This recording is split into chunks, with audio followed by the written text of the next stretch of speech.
Good morning students.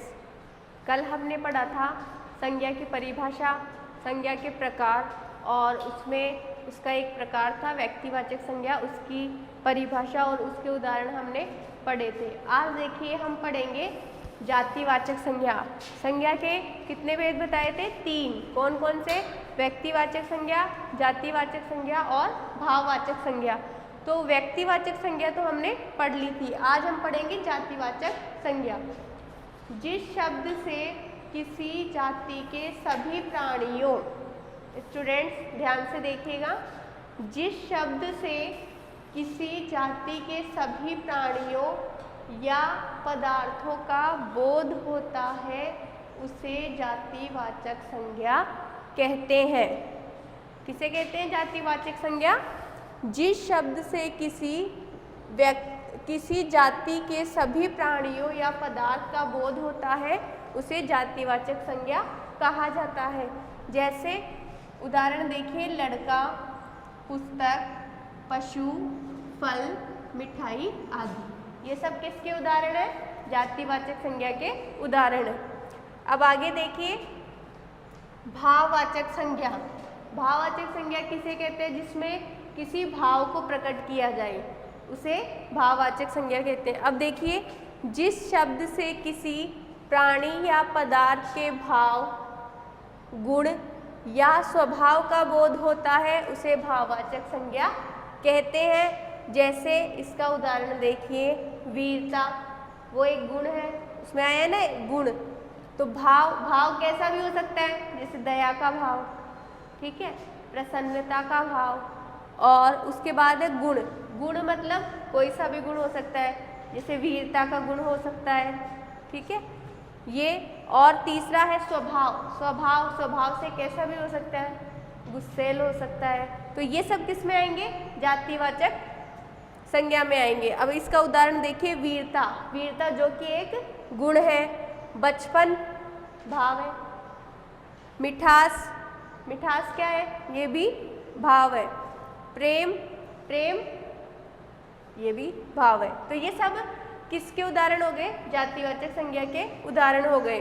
अब देखिए जातिवाचक संज्ञा से भाववाचक संज्ञा बनाना, कि जातिवाचक संज्ञा शब्दों से भाववाचक संज्ञा हम किस प्रकार बना सकते हैं। देखिए बूढ़ा जातिवाचक संज्ञा है, और अगर हमें इसको भाववाचक संज्ञा में कन्वर्ट करना है तो ये क्या बन जाएगा? बूढ़ा से बुढ़ापा। तो हम यहाँ लिखेंगे बुढ़ापा। देखो, बूढ़ा हो गया जातिवाचक संज्ञा और बुढ़ापा हो गया भाववाचक संज्ञा।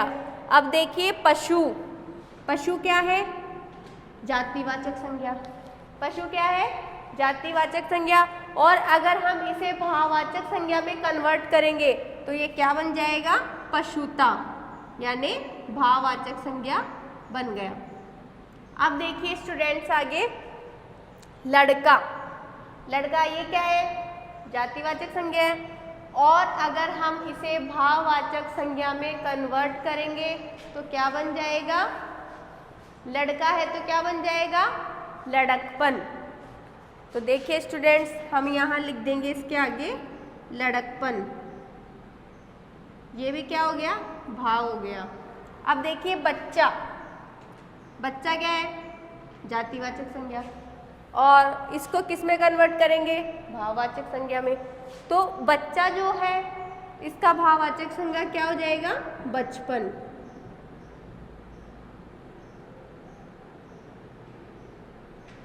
अब देखिए मित्र है जो कि एक जातिवाचक संज्ञा है, और अगर हम इसको भाववाचक संज्ञा में कन्वर्ट करेंगे तो ये क्या बन जाएगा? मित्रता। अब लास्ट देखिए कटु यानी कड़वा। कटु जो कि एक जातिवाचक संज्ञा है और हम इसे भाववाचक संज्ञा में कन्वर्ट करेंगे तो ये बन जाएगा कटुता।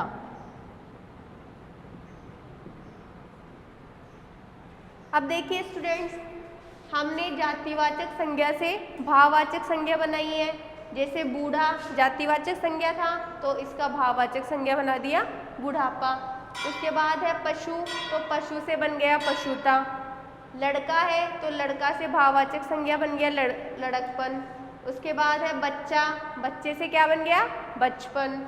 मित्र है, मित्र से क्या बन गया मित्रता। कटु से क्या बन गया कटुता। अब देखिए स्टूडेंट्स, क्रिया शब्दों से भाववाचक संज्ञा बनाना, कि क्रिया जो शब्द है, क्रिया किसे कहते हैं, किसी काम का करना या होना पाया जाए वो क्रिया कहलाती है, यानी किसी काम का होना वो क्रिया कहलाती है। तो जो क्रिया शब्द है उनसे हम भाववाचक संज्ञा कैसे बना सकते हैं। देखो चिल्लाना क्रिया है, चिल्लाना क्या है एक क्रिया है। तो अगर इससे हम भाववाचक संज्ञा बनाएंगे तो इसमें क्या लिख देंगे चिल्लाहट।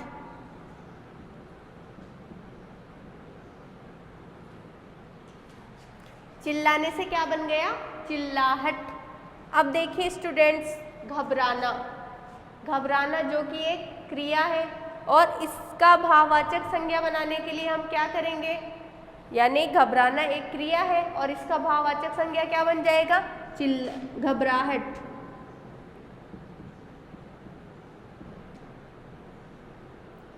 अब आगे देखिए बनाना, ये भी एक क्रिया है और इसको भाववाचक संज्ञा बनाने के लिए हम क्या लिखेंगे बनावट।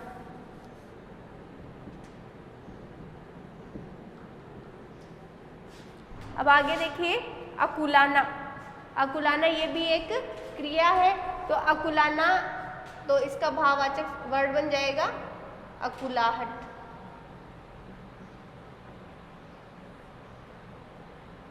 अब देखिए स्टूडेंट्स, आगे है बड़बड़ाना। बड़बड़ाना वो भी एक क्रिया है, यानी कोई काम हो रहा है, बड़बड़ाने का काम हो रहा है, तो वो क्या हो गई एक क्रिया। तो बड़बड़ाना से इसका भाववाचक संज्ञा शब्द क्या बन जाएगा बड़बड़ाहट।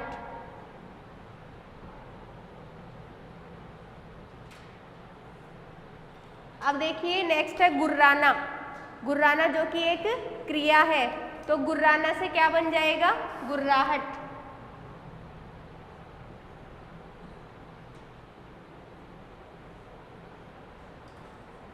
तो अब देखिए स्टूडेंट्स, हमने क्या क्या पढ़ा, जातिवाचक संज्ञा, उसकी परिभाषा कि जातिवाचक संज्ञा क्या होती है। जिस शब्द से किसी जाति के सभी प्राणियों या पदार्थों का बोध होता है उसे जातिवाचक संज्ञा कहते हैं। इसके उदाहरण जैसे हो गया लड़का, पुस्तक, पशु, फल, मिठाई आदि।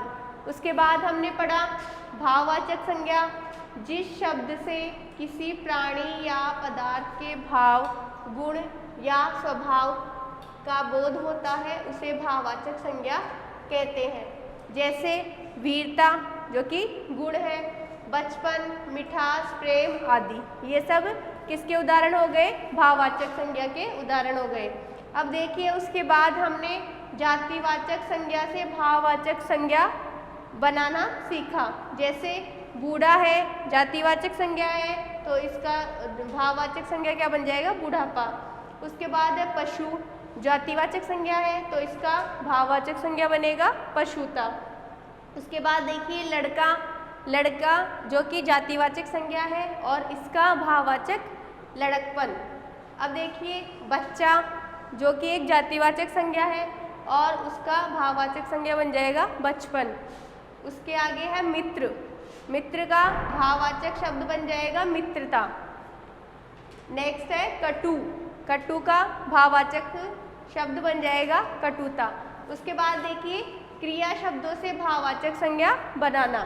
जैसे चिल्लाना जो कि एक क्रिया है और उससे भाववाचक बनाने के लिए हम क्या लिख देंगे यहाँ चिल्लाहट। घबराना ये भी क्रिया है तो इसका हो जाएगा घबराहट। बनाना उसका हो जाएगा बनावट। और अकुलाना इसका भाववाचक संज्ञा भाववाचक शब्द क्या हो जाएगा अकुलाहट। बड़बड़ाना ये भी एक क्रिया है और इसका भाववाचक संज्ञा बड़बड़ाहट। और ये है लास्ट आपका गुर्राना, गुर्राना जो कि एक क्रिया है और इसका भाववाचक संज्ञा शब्द क्या बन जाएगा गुर्राहट। तो इसी तरह अपना संज्ञा का चैप्टर कंप्लीट हुआ। Thank you students.